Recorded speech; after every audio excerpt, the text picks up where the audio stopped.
Today marks the beginning of a new chapter. I've decided to take care of Amy and Yuri.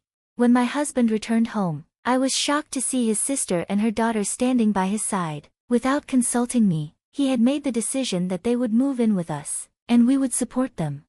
How could he place his sister and niece above our own daughter and me? I can't take it anymore. I'm done with him. I'll end this marriage myself. This is my story of revenge against my pathetic, sister-obsessed husband. My name is Amelia, and I've been married to Ethan for 5 years. We have a 4-year-old daughter, Luna, who we had shortly after our wedding. Luna is everything to me.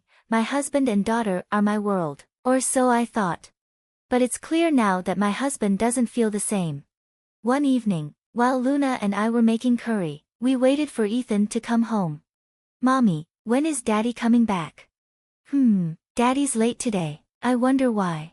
Ethan, who usually came straight home after work, was nowhere to be found even after 7:30 p.m. My calls and messages went unanswered. "Mommy, I'm hungry." "Okay, sweetie, let's eat without Daddy tonight." After dinner, just as I was cleaning up, Ethan finally walked through the door. "Welcome back. Wait, what's going on?" Standing next to him were Amy and her daughter, Yuri, surrounded by an array of suitcases.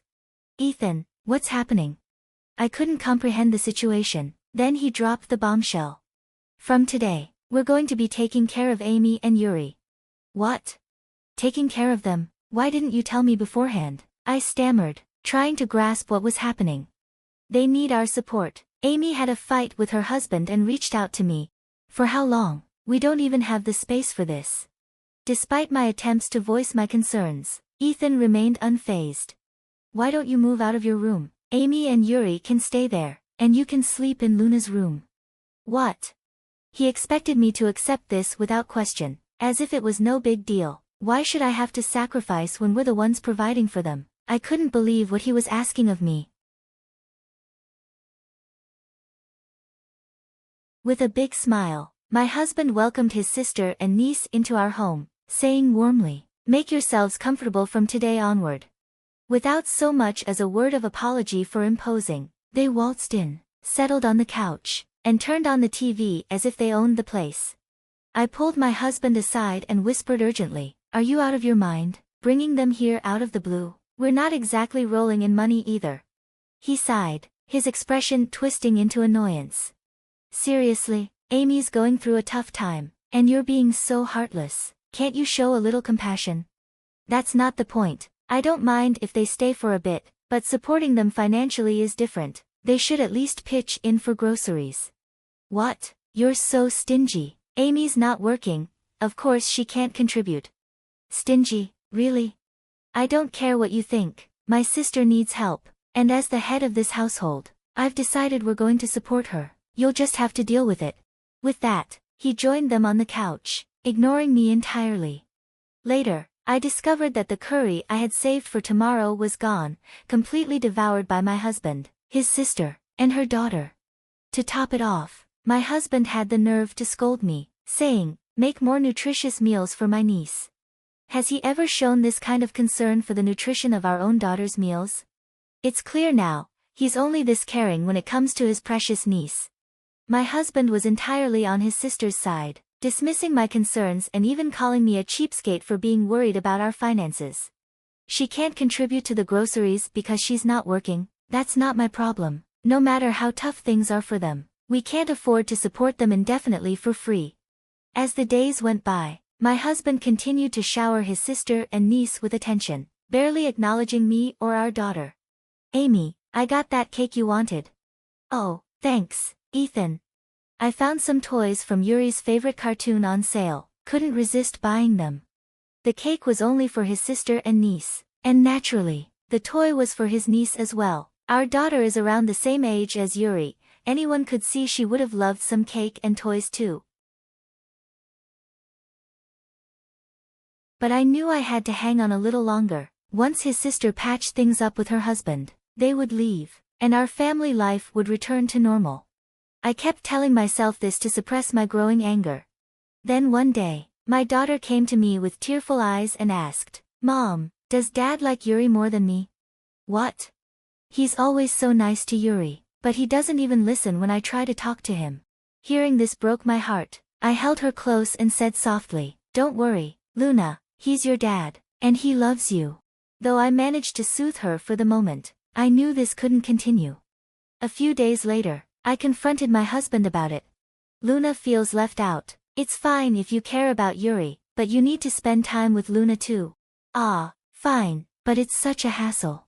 "A hassle? Luna is our daughter, not Yuri."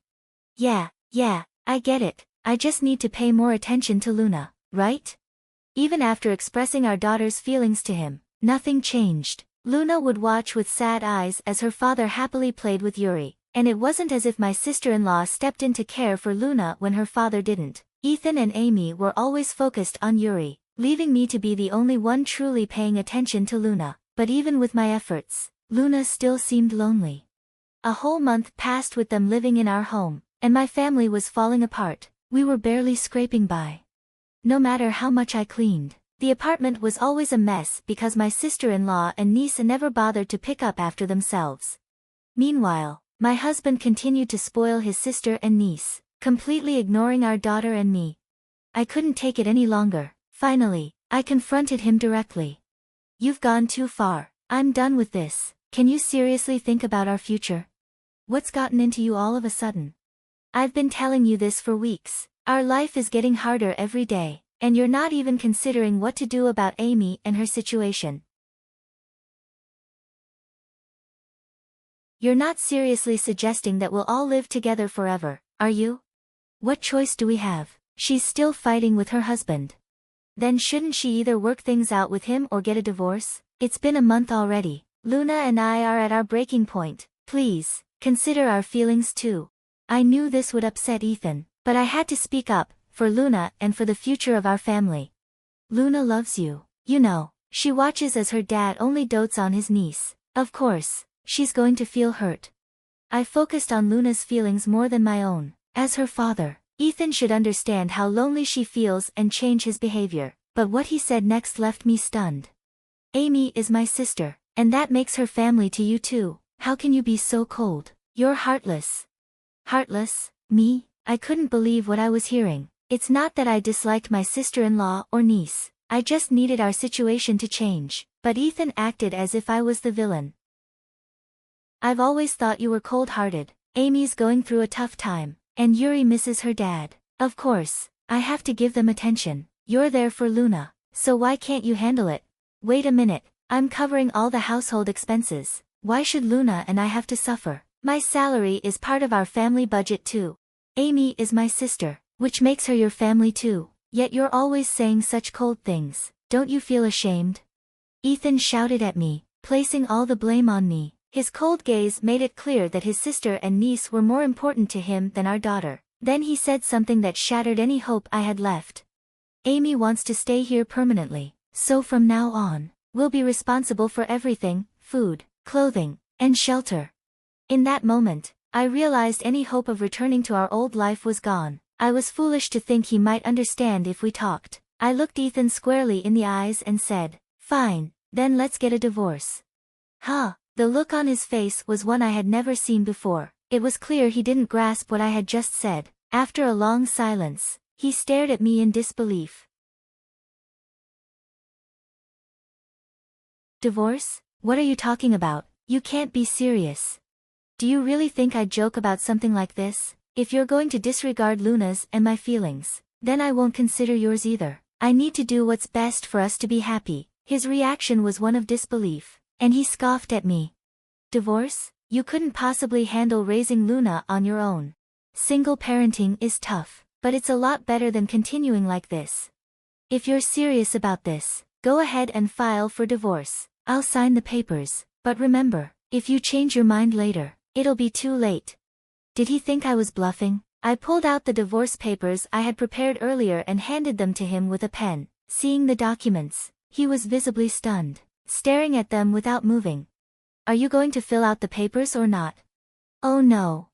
I nudged him, making him take the pen. "Come on, fill it out. You said you would, didn't you?" No, that was just a joke." "A joke? After telling me it's too late if I change my mind, and daring me to divorce you, Now you're too scared to follow through. Pathetic. Shut up, I'll sign it, okay?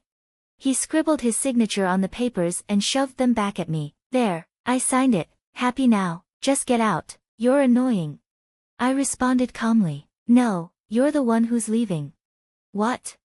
Are you really asking? The lease is in my name. Since you started supporting your sister, our finances have been strained. I've been covering all the rent while you continued living here guilt-free. Are you out of your mind?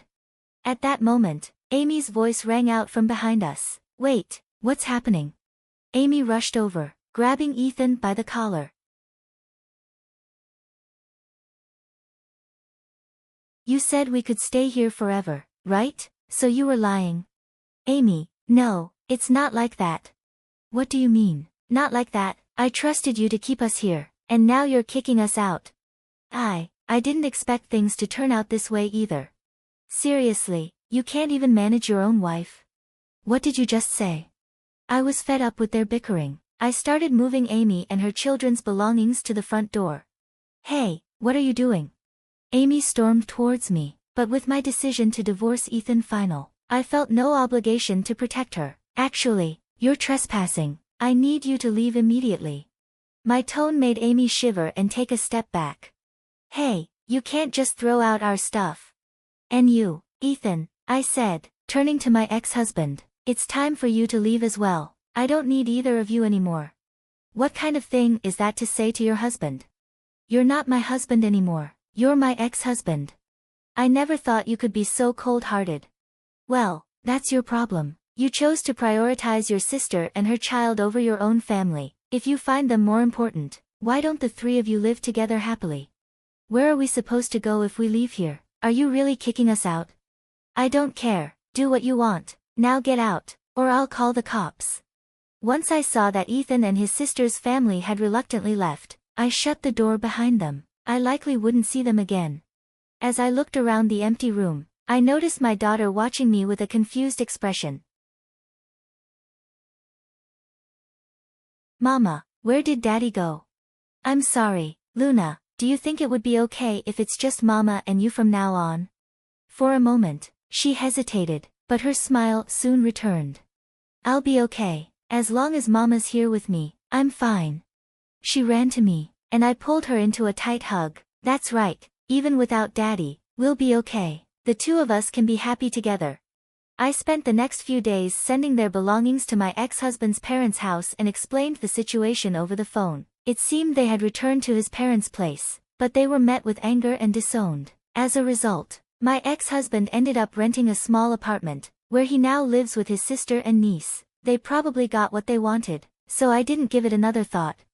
I later learned that my sister-in-law's marital troubles stemmed from her spending habits. She was now being asked to repay the money she had spent. Meanwhile, my ex-husband kept sending me desperate texts, saying things like, I was wrong, please forgive me, I love you and Luna the most, and I want us to be a family again.